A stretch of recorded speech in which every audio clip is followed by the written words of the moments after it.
So it's Thanksgiving, 1975, and there's gonna be a fight at the table. My grandmother has made this wonderful turkey. There's gravy on it. The gravy is so rich and tasty. And I'm a little girl eating this and I just love it. And then my mom says, Esther, there's all this grease in the gravy. Don't you realize that's gonna kill us? Can't you strain the grease off the gravy? And I see my grandmother just looking down, almost tearful. And then we just keep eating in silence. And I think as a little kid, I go, why is my grandma trying to kill us? Why is my mom so mean? The turkey tastes great.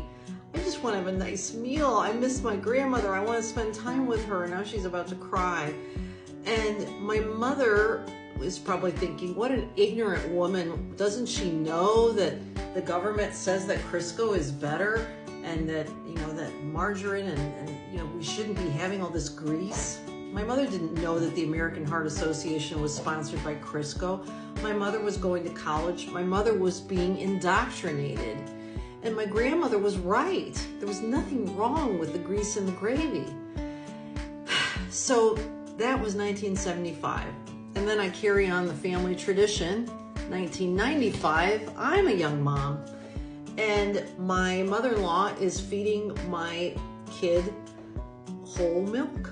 And I said, you can't feed my kid whole milk. It's gonna make them fat, and it's not cute here. We're in the United States. We're not in South America. It's not cute. You can't do this. And my mother-in-law says, well, what about vitamin D? And I said, there's plenty of you can absorb vitamin D with the vegetable oil. You don't need saturated fat. She said, really? I said, talk with a pediatrician. Talk with a pediatrician. And she did. And the pediatrician backed me up and said to feed my kids skim milk and fruit juice and, low fat everything. Quietly, the pediatricians are now going back to whole milk. And there was never an apology to moms. There was never an apology to my grandmother. There's never been an apology to any of us for being guinea pigs in these experiments where the government tells us to do things not based on any real science, but based on corporate interest.